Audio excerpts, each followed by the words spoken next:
F-35 രാവിലെ നമ്മുടെ വിജയശരണം പറഞ്ഞു F-35 ഇനി എന്നെ പൊങ്ങി പറക്കുമെന്ന്. ഇപ്പൊ പറയുന്നു പൊങ്ങില്ല എന്ന്. സത്യത്തിൽ ഇത് പൊങ്ങോ പൊങ്ങില്ലേ? 50-50 ആണ്. കാരണം 14 അംഗ സംഘമാണ് കഴിഞ്ഞ ഞായറാഴ്ച ഇവിടെ പറന്നിറങ്ങിയത്. ബ്രിട്ടീഷ് എയർഫോഴ്സിൻ്റെ വലിയ ചരക്ക് വിമാനത്തിൽ വന്നിറങ്ങി. അതിൽ ഈ വിമാനത്തിൻ്റെ നിർമ്മാതാക്കളായ ലോക്ഹീഡ് മാർട്ടിൻ്റെ ആ പറയുന്ന കമ്പനിയുടെ വിദഗ്ധരും ഈ 14 അംഗ സംഘത്തിലുണ്ട്. കഴിഞ്ഞ ഞായറാഴ്ച മുതൽ അവർ അഹോരാത്രം യത്നിക്കുന്നുണ്ട് ഈ വിമാനം ഒന്ന് വർക്കിംഗ് കണ്ടീഷനിലാക്കാനായിട്ട്. പക്ഷേ ഒടുവിലത്തെ റിപ്പോർട്ടുകൾ പ്രകാരം ഇപ്പോഴും അവർ അത്രത്തോളം അതിൽ മുമ്പോട്ട് പോയി എന്നുള്ളതിൽ വ്യക്തതയൊന്നുമില്ല. പക്ഷേ അസോസിയേറ്റഡ് പ്രസ് എന്ന് പറയുന്ന ഒരു മാധ്യമം അടുത്ത ആഴ്ചയോടുകൂടി ഈ വിമാനം ഇവിടെ നിന്ന് സ്ഥലം വിടും എന്നുള്ള റിപ്പോർട്ടുകളാണ് വരുന്നത്. തകരാറുകളൊക്കെ പരിഹരിക്കുന്നുണ്ട് എന്നും പറയുന്നു. പക്ഷേ എത്രത്തോളം അത് ഉണ്ട് എന്നുള്ള കാര്യത്തിൽ നമുക്ക് ഇതുവരെ വ്യക്തത വന്നിട്ടില്ല. ആദ്യം ഈ വിമാനം വന്നപ്പോൾ പറഞ്ഞത് ഇന്ധനം തീർന്നതുകൊണ്ട്, കാര്യം ഇന്ത്യയും ബ്രിട്ടീഷ് നേവിയായിട്ട് നടത്തിയ സംയുക്ത സൈനിക അഭ്യാസത്തിൽ പങ്കെടുത്തുകൊണ്ടിരുന്ന ഒരു യുദ്ധ വിമാനമാണിത്. F-35B എന്ന് പറയുന്ന വിഭാഗത്തിൽപ്പെട്ടതാണ്.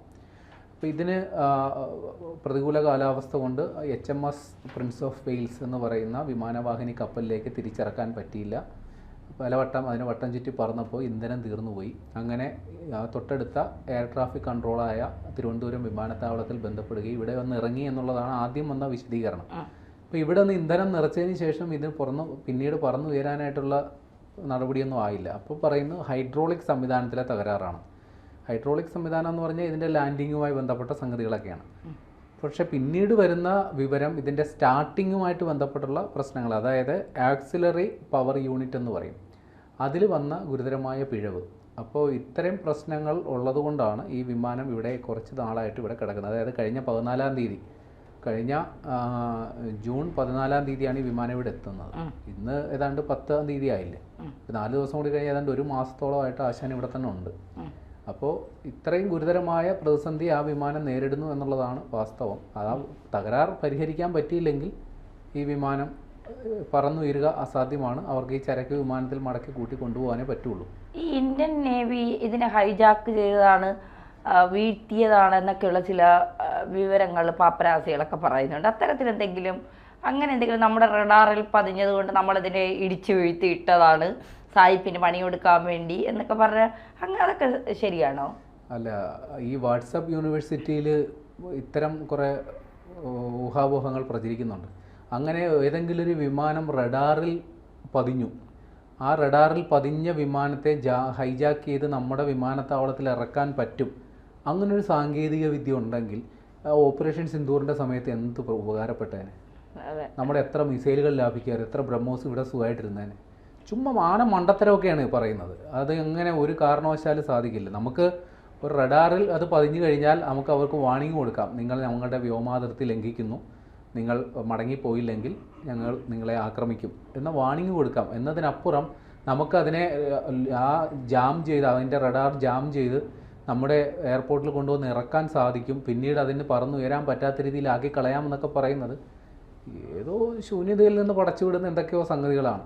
പിന്നെ വേറെയും ചില സംഗതികളൊക്കെ വന്നു. അതായത് ഇന്ത്യയുടെ വ്യോമ പ്രതിരോധ സംവിധാനത്തിൻ്റെ പ്രാപ്തി എത്രത്തോളം എന്ന് മനസ്സിലാക്കാൻ വേണ്ടി ബോധപൂർവം ഈ വിമാനം ഇങ്ങോട്ടേക്ക് വന്നതാണെന്നും, അതായത് ഓപ്പറേഷൻ സിന്ദൂറിൻ്റെ സമയത്ത് നമ്മുടെ വ്യോമ പ്രതിരോധ സംവിധാനം നല്ല രീതിയിൽ പ്രവർത്തിച്ചു. അപ്പം ഞങ്ങളുടെ ഈ F-35 എന്ന് പറയുന്നത് ഈ റഡാറുകളിൽ പതിയാത്ത സാധനമാണ്. എങ്കിൽ നിങ്ങളുടെ സംവിധാനം അതിൽ പതിയുവോ ഇല്ലയോ എന്ന് മനസ്സിലാക്കാൻ വേണ്ടി ഇവർ വെറുതെ പോയ വഴിക്ക് ചുമ്മാ ഒന്ന് കയറി പോയി എന്ന രീതിയിലും വാർത്തകൾ പ്രചരിച്ചു. ഇങ്ങനെയൊക്കെ സംഗതികളുണ്ടെങ്കിൽ അത് ഔദ്യോഗികമായിട്ട് പറയണം. കാരണം ഇത് ചുമ്മാ എന്തെങ്കിലും പടച്ചു വിട്ടുകൊണ്ട് കാര്യമില്ല. ഇത് 2 രാജ്യങ്ങൾ തമ്മിലുള്ള നയതന്ത്ര ബന്ധത്തിൻ്റെ വിഷയമാണ്, അല്ലെങ്കിൽ രാജ്യസുരക്ഷയെ ബാധിക്കുന്ന വിഷയമാണ്. അതിൽ ഇത്തരം പടച്ചുവിടലുകൾക്കൊന്നും ഒരു അർത്ഥവുമില്ല, ഒരു കാര്യവുമില്ല. അത് പടച്ചു വിടുന്നവർ അതിൻ്റെ തന്നെ കാര്യങ്ങൾ നേരിടേണ്ടിയും വരും. നിയമ നടപടികളിലേക്കൊക്കെ പോവുകയാണെങ്കിൽ ഗുരുതരമായ പ്രതിസന്ധികളിലേക്ക് പോകേണ്ടി വരും. പക്ഷേ ഇവിടെ നാട്ടിൽ കുറേ ട്രോളന്മാർക്ക് ഇതൊരു വിരുന്നായിട്ടുണ്ട്. ഞാൻ കഴിഞ്ഞ ദിവസം ഒരു വീഡിയോ കണ്ടത്, ഒരു AI വീഡിയോയാണ്. ഒരു ഗ്രാമപ്രദേശത്തോട്ട് ഈ F-35 മറ്റേ ഉള്ളിയും കിഴങ്ങും ഒക്കെ വിൽക്കാൻ വരുന്നത്. ഉള്ളി 35, കിഴങ്ങ് 35 എന്നൊക്കെ അനൗൺസ് ചെയ്തുകൊണ്ട്. ഞാൻ കണ്ട രസകരമായ ട്രോള് ഇത് പൊങ്ങുന്നില്ലേ വയാഗ്ര കേൾക്കൂ അങ്ങനെയെന്നൊക്കെ പറഞ്ഞിട്ട് എന്തൊക്കെയോ ഒരു ട്രോളൊക്കെ ഇറങ്ങുക, അങ്ങനെയൊക്കെ ഞാൻ കണ്ടതിൽ വെച്ച് ഏറ്റവും ക്രിയേറ്റീവ് ആയിട്ടുള്ള സാധനം മറ്റേ കേരള ടൂറിസത്തിന്റെ ഒന്നും അല്ല, ഈ ഹരിത കർമ്മസേനയുടെ പറഞ്ഞ ഏറ്റവും ഒടുവിലായിട്ട് വന്നു. എന്തെങ്കിലും ഈ വേസ്റ്റുകൾ ഉണ്ടെങ്കിൽ പറയണേ മോനെ ഞങ്ങൾ എടുത്തോളാം എന്നും പറഞ്ഞിട്ടൊരു വല്യമ്മ, ഇത് ഏതായാലും അറ്റകുറ്റപ്പണി നടക്കുകയാണ്, അവിടെ നിന്നുകൊണ്ടൊരു വല്യമ്മ ആ പൈലറ്റിനോട് പറയുന്നതായിട്ട്, അത് കൊള്ളാം. പിന്നെ നേരത്തെ പറഞ്ഞ പോലെ വരുന്നവനും പോകുന്നവനും ഒക്കെ ട്രോളി അത് എന്താ പറയുക, ചില അശ്ലീല സ്വഭാവമുള്ള സംഗതികളിലേക്ക് വരെ ചില കണ്ടന്റ് ക്രിയേറ്റർമാരുണ്ടല്ലോ അങ്ങനെ തുണി അഴിച്ച് പൈസ ഉണ്ടാക്കുന്ന, അവരും ഇതേ രീതിയിൽ ചില നല്ല ക്രിയേറ്റീവ് ആയിട്ടുള്ള ക്യാപ്ഷനൊക്കെ ഇട്ട് ഈ F-35 അവരും എടുത്ത് ചാമ്പിയിട്ടുണ്ട്. അത് ഈ 700 കോടി രൂപയുള്ള ഒരു വിമാനം, വിമാനത്തിന് ഈ 700 കോടിയൊക്കെ ചിലവാക്കി ഒരു വിമാനം നിർമ്മിക്കുന്നു. ഇപ്പം ഇവിടെ വന്നിട്ട് ഇത് പോകാൻ കഴിയാത്ത രീതിയിൽ ഇവിടെ അങ്ങ് കിടപ്പായിപ്പോയി, അവിടെ നിന്ന് ആൾ വന്നു എന്നിട്ടും പ്രശ്നം പരിഹരിക്കുന്നില്ല. അപ്പം ഇനി ഈ വിമാനത്തിൻ്റെ വിപണന സാധ്യത കുറയില്ലേ? അതായത് വരുന്ന റിപ്പോർട്ടുകൾ ശരിയാണെങ്കിൽ ഈ F-35 വിമാനം വാങ്ങിയ രാജ്യങ്ങളൊക്കെ പെട്ടു നിൽക്കുക. കാരണം ഇത് ഒരു ടെക്നിക്കൽ ബ്ലണ്ടർ ആണെന്നാണ് അവർ തന്നെ പറയുന്നത്. കാര്യം ഒരുപാട് സങ്കീർണമായ സാങ്കേതിക സംവിധാനങ്ങൾ ഉള്ളതുകൊണ്ട് തന്നെ അതിൽ ചെറിയ ഒരു അപാകതകൾ വന്നാൽ തന്നെ വലിയ അപകടങ്ങളുണ്ടാകും. ഈ വിമാനങ്ങൾ ഉപയോഗിക്കാൻ തുടങ്ങിയിട്ട് കൂടിപ്പോയ 10-15 വർഷമായിട്ടുള്ളൂ ഓരോ രാജ്യങ്ങൾ.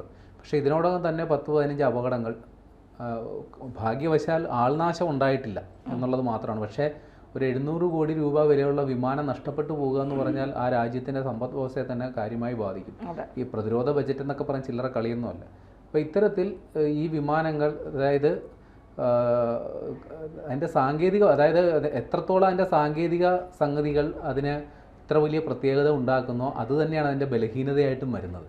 ഇത് ഇപ്പോൾ തന്നെ ഇതിൻ്റെ ചെറിയൊരു തകരാറ് പരിഹരിക്കാൻ തന്നെ നമ്മുടെ ഇവിടെയുള്ള സങ്കേതങ്ങൾ കൊണ്ട് സാധിക്കില്ല. അതിന് അവിടുന്ന് ഈ നമ്മൾ ചില വാഹനങ്ങൾ വാങ്ങിച്ചാൽ കമ്പനിയിൽ നിന്ന് മേസ്തിരി വരണം എന്ന് പറയുന്നത് പോലെയാണ്. ഇപ്പോൾ ലോക്ഹീഡ് മാർട്ടിൻ്റെ ആളുകൾ തന്നെ വന്ന് ശരിയാക്കേണ്ടി വരുന്നു. അപ്പോൾ ഈ ഇത്രയും കാശ് മുടക്കി വാങ്ങിയ ആ രാജ്യത്തിൻ്റെ ഒരു അന്തസ്സ് എത്രത്തോളം ഉണ്ട്. കാര്യം അത്രയും സംഗതി, ഇത്രയും പൈസ മുടക്കി ഒരു വിമാനം സ്വന്തമാക്കുന്നു, പക്ഷേ അത് ഒരു രാജ്യത്ത് മറ്റൊരു രാജ്യത്ത് കൊണ്ട് ഇത്രയും ദിവസം ഇടേണ്ടി വരുന്നു, അത് പരിഹരിക്കാൻ പറ്റാത്ത രീതിയിലാകുന്നു, കമ്പനി നാളെ കൊണ്ടുവരേണ്ടി വരുന്നു.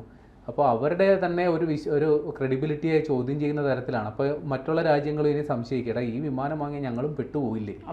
അപ്പോൾ ഈ ലോക്ഹീഡ് മാർട്ടിൻ എന്ന് പറയുന്ന ആ കമ്പനി അവർ ഗുരുതരമായ പ്രതിസന്ധിയെ നേരിടുകയാണ്. കാരണം നേരത്തെ തന്നെ, അതായത് ഇസ്രയേൽ ഇറാനിൽ നടത്തിയ സൈനിക ഇടപെടലിലും ഈ പറയുന്ന F-35 ഉപയോഗിച്ചിരുന്നു. പക്ഷേ അന്ന് അതിൻ്റെ പ്രകടന മികവ് വലിയ രീതിയിൽ ചോദ്യം ചെയ്യപ്പെട്ടിരുന്നു. അപ്പോൾ അമേരിക്കൻ പ്രസിഡന്റ് ഡൊണാൾഡ് ട്രംപ് അവരുടെ സൈന്യത്തിലേക്ക് കൂടുതലായിട്ട് ഈ F-35 വാങ്ങുന്നതിനെക്കുറിച്ച് തൽക്കാലം അവിടെ നിൽക്കട്ടെ എന്നുള്ള മറുപടിയാണ് കൊടുത്തേക്കുന്നത്. ഇന്ത്യയിലെ ചില പ്രതിരോധ വിദഗ്ധർ ഇന്ത്യ ഇപ്പോൾ 5ാം തലമുറ യുദ്ധവിമാനങ്ങൾ അന്വേഷിക്കുന്നുണ്ട്. ഒരു കാരണവശാലും ഈ F-35 വഴിക്കേ പോകരുതെന്നുള്ള മുന്നറിയിപ്പാണ് കൊടുത്തേക്കുന്നത്. നമുക്ക് റഷ്യൻ നിർമ്മിത വിമാനങ്ങൾ മതി എന്ന മുന്നറിയിപ്പ് കൊടുക്കുന്നു. അപ്പോൾ ഈ F-35 എടുത്തവർക്കൊക്കെ ഒരു ബാധ്യതയാണ്. ഇനിയിപ്പോൾ കേരളത്തിൽ വന്ന് കിടക്കുന്നു. ചിലപ്പോൾ എൻ്റെ ഒരു ഊഹം, ഒരു വൈൽഡ് ഗസ്സിൽ പറയുകയാണ്, ശംഖുമുഖം പാർക്കിൽ ആ ഹെലികോപ്റ്ററിന് കൂട്ടായിട്ട് ഇത് അവിടെ ഉണ്ടാകണം. പറന്നുയരാൻ പറ്റാത്ത രീതിയിൽ അതവിടെ ഉണ്ടാകുമെന്നാണ് തോന്നുന്നത്. ഇന്ത്യയോടുള്ള പ്രത്യേക താല്പര്യപ്രകാരം ബ്രിട്ടൻ അത് സമ്മാനിച്ചിട്ട് പോകാനാണ് സാധ്യത. പറന്നുയരാൻ സാധ്യത കുറവാണ്.